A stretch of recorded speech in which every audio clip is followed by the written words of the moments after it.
എത്ര സ്നേഹം നിറഞ്ഞ ജനാധിപത്യ മതേതര വിശ്വാസികളെ, ഞാൻ ഖാലിദ് മഞ്ചേരി. ഞാൻ ഇപ്പോൾ ഇങ്ങനെ വീഡിയോ ചെയ്യേണ്ട കാരണം 2-3 ദിവസമായി നമ്മളെ ശ്രദ്ധയിൽപ്പെട്ട ഒരു കാര്യമാണ്. സർക്കാർ സ്കൂളുകളും അതുപോലെ തന്നെ മറ്റുള്ള സ്കൂള് PTA കമ്മിറ്റി പാവപ്പെട്ട കൂലിപ്പണിക്കാരനും സാധാരണക്കാരനും ജീവിച്ചുകൊണ്ടിരിക്കുന്ന ഈ കാലഘട്ടത്തിൽ വളരെ പ്രയാസത്തോടു കൂടി സർക്കാർ വിദ്യാഭ്യാസ സ്ഥാപനങ്ങളെല്ലാം ഉന്നത വിദ്യാഭ്യാസ നിലവാരത്തിൽ ഉയർന്നു നിൽക്കുന്ന ഈ കാലഘട്ടത്തിൽ സർക്കാർ സ്കൂളുകളും മാനേജ്മെന്റ് സ്കൂളുകളും ഒരു മത്സരം നടക്കുന്ന സമയമാണിപ്പോൾ.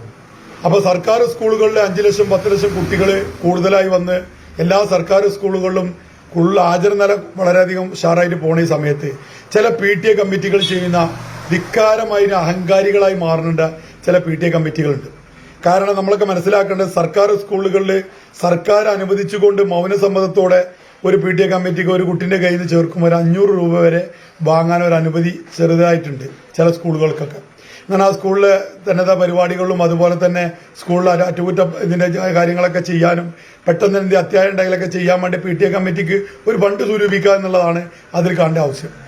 ഈ സാധാരണക്കാരന്റെ കുട്ടികൾ പഠിക്കുന്ന ചില സ്കൂളുകളിൽ ഇന്ന് ചില PTA കമ്മിറ്റി അറുക്കാണ്. സർക്കാരിനെ പരാജയപ്പെടുത്താനും സർക്കാരിനോട് തെറ്റായ ധാരണയിൽ സർക്കാർ സ്കൂളും കണക്കാണ് മാനേജ്മെന്റ് സ്കൂളും കണക്കാണെന്ന് വരുത്തി തീർക്കുന്നതിന് ചില PTA കമ്മിറ്റി നടത്തുന്ന ചില ധിക്കാരികളും അഹങ്കാരികളുമായ PTA കമ്മിറ്റിക്കാർ ഇന്നുണ്ട്. 2000 1500 2000 ഒക്കെ ഒരു കുട്ടീൻ്റെ കയ്യിൽ നിന്ന് വാങ്ങുന്നുണ്ട്. അപ്പോൾ സ്വകാര്യ സ്കൂളുകളിലും അത്ര തന്നെ വാങ്ങുള്ളൂ. അപ്പോൾ അതുകൊണ്ട് നമ്മൾ മനസ്സിലാക്കേണ്ടത് സ്വകാര്യ സ്കൂളുകൾ വാങ്ങുന്നത് പോലെ സ്വകാര്യ സ്കൂളുകൾക്ക് കുട്ടികളുണ്ടാക്കാൻ വേണ്ടി അവർക്ക് ചെയ്യാൻ വേണ്ടി 1000-2000 വ്യത്യാസമുള്ളൂ സർക്കാർ സ്കൂൾ പഠിക്കണമെന്ന് വെച്ചിട്ട് സർക്കാർ സ്കൂളിലെ PTA കമ്മിറ്റികൾ ചില അളവനെ നേടുത്തുകൊണ്ട് പോണ ഒരു നിലപാടുണ്ട്. ആ നിലപാട് സർക്കാരിനെതിരാണ്, പോരാത്തത് സാധാരണക്കാരനെതിരാണ്, ഈ നാട്ടിലെ പാവപ്പെട്ട ജനങ്ങൾക്കെതിരാണ്. അപ്പോൾ PTA കമ്മിറ്റി സർക്കാർ പറയുന്നത് മാത്രം കേട്ട് സർക്കാരിന് ഒരു സ്കൂളിൽ ഒരു PTA കമ്മിറ്റി ചെയ്യേണ്ട കടപ്പാടുകളും കടമകളുണ്ട്. ഒരു അത്യാവശ്യം വരികയാണെങ്കിൽ ആ സ്കൂളിന് എന്തെങ്കിലും ഉണ്ടെങ്കിൽ അവിടുത്തെ PTA കമ്മിറ്റി വിളിച്ച് ഈ കുട്ടികളെ രക്ഷിതാക്കളെ വിളിച്ച് കാര്യങ്ങൾ പറയണം. അല്ലാതെ സ്കൂളിൽ ചേർക്കാൻ വേണ്ടി വരുമ്പോൾ 2000-3000 ഒക്കെ വാങ്ങുന്നത് കൊലച്ചതിയാണ്. അത് ചെയ്യാൻ പാടില്ല. അങ്ങനെ ചെയ്യുന്ന സ്കൂളുകളുണ്ട്. പരാതിപ്പെടുമെന്ന് കാണുമ്പോൾ അവര് നിങ്ങളൊന്നും തരണ്ടെന്നുള്ളൊരു ഭാവത്തിൽ പോകുന്നുണ്ട്. അപ്പൊ ഈ അറുകൊല PTA കമ്മിറ്റികൾ നിർത്തണം. ഇത് ജനങ്ങളെയും സാധാരണക്കാരെയും ബാധിക്കുന്ന പ്രശ്നമാണ്, സർക്കാരിനെ ബാധിക്കുന്ന പ്രശ്നമാണ്. സർക്കാർക്ക് ഇല്ലാത്ത ഒരു ഉടമ്പടി നിയമം സ്കൂൾ PTA കമ്മിറ്റി ഉണ്ടാക്കുന്നുണ്ട്. അത് ചില ഹെഡ്മാസ്റ്റർമാരെയും ചില മാസ്റ്റർമാരെയും കൂട്ടുപിടിച്ചുകൊണ്ടാണ് എന്നുള്ളത് വേറൊരു സത്യമാണ്. അതുകൊണ്ട് ഇതിന് ആര് തിരിഞ്ഞാലും പണം കൊടുക്കുന്നവർ നല്ലോണം ശ്രദ്ധിക്കുക. സർക്കാർ കൊടുക്കാൻ പറഞ്ഞ ആ ഫണ്ടുകൾ മാത്രം കൊടുക്കുക.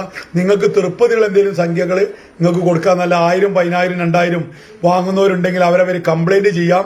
സ്കൂൾ PTA കമ്മിറ്റി അങ്ങനെ വാങ്ങുന്നുണ്ടെങ്കിൽ അതിനുവേണ്ടി നിങ്ങൾ നടപടി സ്വീകരിക്കണമെന്ന് എല്ലാ സാധാരണക്കാരായ ജനങ്ങളോടും പറയാണ്. അക്രമവും അനീതിയും കണ്ടാൽ തട്ടി തീർക്കേണ്ടത് നമ്മളൊക്കെ ബാധ്യതയാണ്. അതുകൊണ്ട് എൻ്റെ ശ്രദ്ധയിൽപ്പെട്ട 1-2 കാര്യങ്ങളാണ് ഞാൻ പറഞ്ഞത്. അതുകൊണ്ട് ഞാൻ നിങ്ങളോട് പറയാനുള്ളതെന്ന് അറിയാം, ഇത് തുറന്നു പറഞ്ഞു നിങ്ങൾക്ക് ആർക്കെങ്കിലും എൻ്റെ വീഡിയോന്റെ ബാക്കിൽ എന്തെങ്കിലുമൊക്കെ പറഞ്ഞു എനിക്ക് പ്രശ്നം ഉണ്ടായിട്ടല്ല. ഞാൻ അതൊക്കെ കേട്ടിട്ടും അതൊക്കെ കേൾക്കാൻ തയ്യാറായിക്കൊണ്ട് തന്നെയാണ് ഈ സത്യം വിളിച്ചു പറയണത്. അതുകൊണ്ട് നിങ്ങൾ എല്ലാവരും ശ്രദ്ധിക്കുക. PTA കമ്മിറ്റികൾ കൊലച്ചതി ചെയ്യണ PTA കമ്മിറ്റികളെ തിരിച്ചറിയുക. രക്ഷിതാക്കൾ അതിന് ചോദ്യം ചെയ്യിക്കണം. നിങ്ങളും കൂടിയുള്ള PTA കമ്മിറ്റിയാണ് PTA കമ്മിറ്റി, അല്ല 4 ആളോ 5 ആളോ അല്ല. അവിടുത്തെ രക്ഷിതാക്കളും കൂടി ഒരു കമ്മിറ്റി ആകണം. ആ കമ്മിറ്റിക്ക് തീരുമാനിക്കാവുന്നതാണ്. അങ്ങനെ ആരെങ്കിലും അടിച്ചേൽപ്പിക്കുന്നുണ്ടെങ്കിൽ അത് കൊടുക്കാതിരിക്കാൻ നിങ്ങൾ ശ്രമിക്കണമെന്ന് വളരെ വിനീതമായിട്ട് നിങ്ങളോട് അഭ്യർത്ഥിക്കുകയാണ്.